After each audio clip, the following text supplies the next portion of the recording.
contractors are business people, but corruption within the government, that is the engineer, the PSS, the what, up to the top. Those are the people who eat the money for the drainages, for the ears of the road. You call them the ears of the road.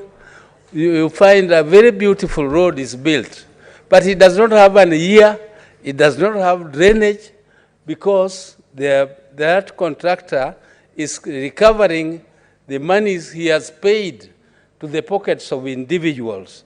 And that is why they don't complete and they don't do the good job that they should do.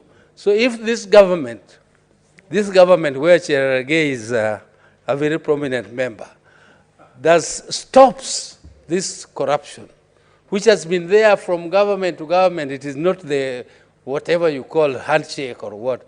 This has been there for many, many, many years, including those years when your boss was number 2.